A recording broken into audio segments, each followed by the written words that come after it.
जय श्री राम भक्तों। आज मैं उपस्थित हूँ 21वें दिन की कथा लेकर। श्री रामचरितमानस वार्षिक पाठ तुलसीदास जी द्वारा रचित, गीता प्रेस गोरखपुर द्वारा संपादित। श्री रामचरितमानस के 21वें दिन का पाठ हम प्रतिदिन 3 श्लोक पढ़ते हैं और मंगलवार के दिन 6 श्लोक पढ़ते हैं, जिससे हमारी यह संपूर्ण रामायण 1 साल के अंदर संपूर्ण हो जाती है। तो यह हमारा वार्षिक पाठ 1 साल में पूर्ण हो जाएगा। जिन भक्तगणों पे प्रतिदिन समय की कमी रहती है, वे प्रतिदिन मात्र 10 से 15 मिनट निकाल कर श्री रामचंद्र की कृपा पा सकते हैं, उनकी भक्ति कर सकते हैं, हनुमान जी की कृपा पा सकते हैं। तो बोलो जय श्री राम।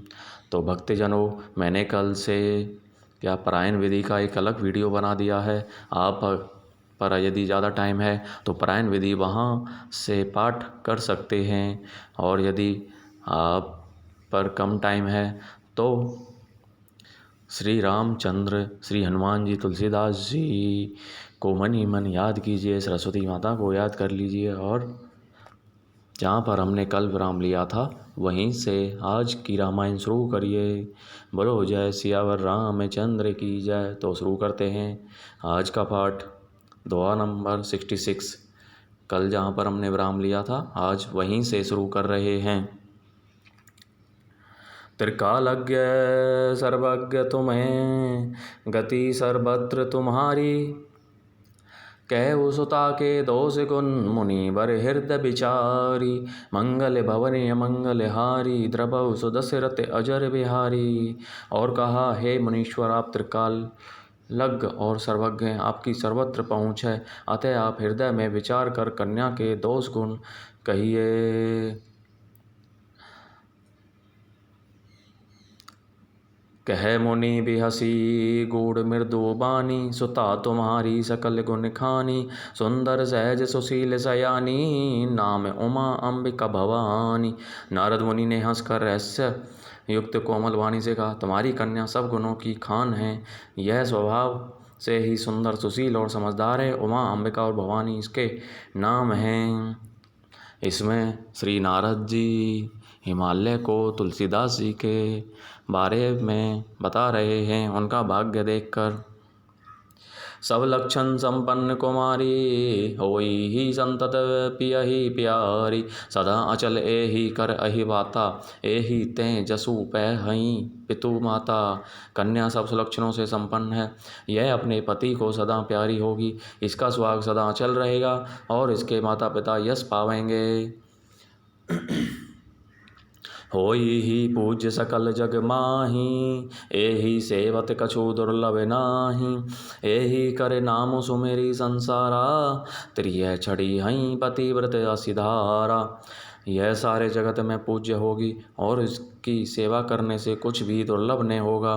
संसार में स्त्रियां इसका नाम सिमरन करके पतिव्रत रूपी तलवार की धार पर चढ़ जाएंगी। शैल सुलक्षण सुता तुम्हारी, सुनहु जे अब गुण दुई चारी। अगुण अमान पितु मातु पितु हीना, उदासीन सब संशय छीना। हे पर्वतराज, तुम्हारी कन्या सुलक्षणी है। अब इसमें जो 2-4 अवगुण हैं उन्हें भी सुन लो। गुणहीन, मानहीन, माता पिता विहीन, उदासीन, संशयहीन, लापरवाह, जोगी जटिल अकाम मन, नगल अमंगल वेश। अस स्वामी यही कहें, मिली परिहस्त असिरेक। मंगल भवन अमंगल हारी, द्रवहु सुदशरथ अजर बिहारी। योगी जटाधारी, निष्काम हृदय, नंगा और अमंगल वेश वाला, ऐसा पति इसको मिलेगा। इसके हाथ में ऐसी ही रेखा पड़ी है। सुनी मुनि गिरा सत्य जिये जानी, दुख संपत्ति ही उमा हर्षानी। नारद हूँ यह भेदु न जाना, दशा एक समुझब बिलगाना। नारद मुनि की वाणी सुनकर और उसको हृदय में सत्य जानकर पति पत्नी हिमवान और मैन को दुख हुआ और पार्वती जी प्रसन्न हुई। नारद जी ने भी इस रहस्य को नहीं जाना, क्योंकि सबकी बाहरी दशा एक सी होने पर भी भीतरी समझ भिन्न भिन्न थी। सकल सखी गिरिजा गिरी मैना, पुलक शरीर भरे जल नैना। होई ने मिर्सा देव ऋषि भाषा, उमा सो बचनु हृदय धरी राखा। सारी सखियाँ पार्वती, पर्वतराज, हिमवान और मैना सभी के शरीर पुलकित थे और सभी के नेत्रों में जल भरा था। देव ऋषि के वचन असत्य नहीं हो सकते। यह विचार कर पार्वती ने उन वचनों को हृदय में धारण कर लिया। उपजे उस विपद कमल सनेहु, मिलन कठिन मन भाव संदेहु। जानी को अवसरु प्रीति दुहाई दुराई, सखी उछंग बैठी पुनि जाई। उन्हें शिव जी के चरण कमलों में स्नेह उत्पन्न हो आया, परंतु मन में यह संदेह हुआ कि उनका मिलना कठिन है। अवसर ठीक ने जानकर उमा ने अपने प्रेम को छिपा लिया और फिर वे सखी की गोद में जाकर बैठ गईं। झूठी ने होई देव ऋषि वाणी, सोचे ही संपत्ति सखी सयानी। और धरी धीर कही गिरिराऊ, कहू नाथ का करिय उपाऊ। क्षमा करना दोस्तों, एक वेतन आ गया है थोड़ा।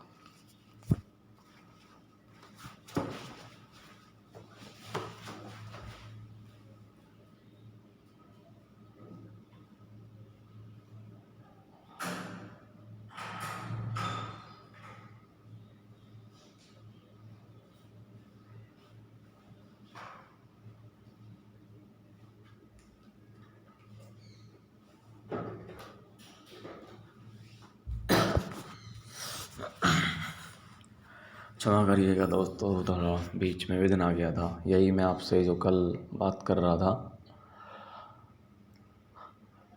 कि एकांत में रहना आज के जीवन में बड़ा ही मुश्किल है। चलिए कोई नहीं, शुरू करते हैं।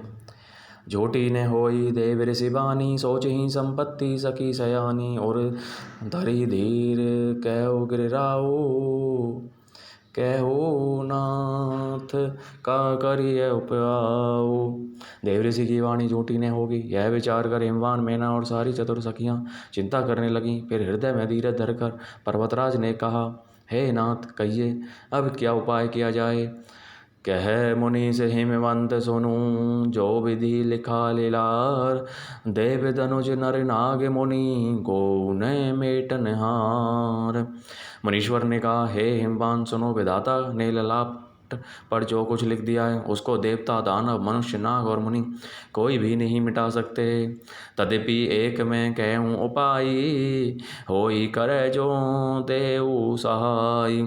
जस बरु में वरनेऊँ तुम्हें पाही, मिली ही उम ही तस संशय नाही। तो भी एक उपाय मैं बताता हूँ, यदि देव सहायता करें तो वह सिद्ध हो सकता है। उमा को वर तो निसंदेह वैसा ही मिलेगा जैसे मैंने तुम्हारे सामने वर्णन किया है। जय जय वर के दोष बखाने, ते सब से विपही में अनुमाने। जो विवाहु शंकर सन सोई होई, दो सौ गुण सम सब कह सबो कोई। परंतु मैंने वर के जो जो दोष बतलाए हैं, मेरे अनुमान से वे सभी शिव जी में हैं। यदि शिव जी के साथ विवाह हो जाए तो दोषों को भी सब लोग गुणों के समान ही कहेंगे। जो अरि सेज शयन हरि करे ही, बुध कछु तिने करे दोषु ने धरे ही। भानु कुशानु कृषानु सर्व रस खाही, तिन्हें कहे मंद कहत को नाही। जैसे विष्णु भगवान शेषनाग की सैया पर सोते हैं तो भी पंडित लोग उनको कोई दोष नहीं लगाते। सूर्य और अग्निदेव अच्छे बुरे सभी रसों का भक्षण करते हैं, परंतु उनको कोई बुरा नहीं कहता। सुबह अरु अशुभ सलिल सब बहई, सुरेसरी को ऐ पुनीत ने कही। समरत कहूँ नहीं दोष गुसाई, रवि पावक सुरेसरी की नाई। गंगा जी में शुभ और अशुभ सभी जल बहता है, पर कोई उन्हें अपवित्र नहीं कहता। सूर्य, अग्नि और गंगा जी की भांति समर्थ को कुछ दोष नहीं लगता। जो अस ही शिषा करे ही नर जड़ विवेक अभिमान, पर ही कल्प भरी नरक महू जीव की ईस समान। मंगल भवनी मंगल हारी, द्रवौ सुदशरथ अजर विहारी। यदि मूर्ख मनुष्य ज्ञान के अभिमान से इस प्रकार होड़ करते हैं तो वे कल्प भर के लिए नरक में पड़ते हैं। भला कहीं जीव भी ईश्वर के समान सर्वथा स्वतंत्र हो सकता है? बोलो जय श्यावर रामचंद्र की जय। तो भक्तजनों, आज की कथा का विराम यहीं पर होता है। आज हमें 21 दिन पूर्ण हो चुके हैं हमारे वार्षिक पाठ के। तो आज हमने जाना कि नारद जी श्री पार्वती जी के यहाँ जाते हैं और उन्हें तपस्या करने के लिए प्रेरित करते हैं। तो बोलो जय श्री राम।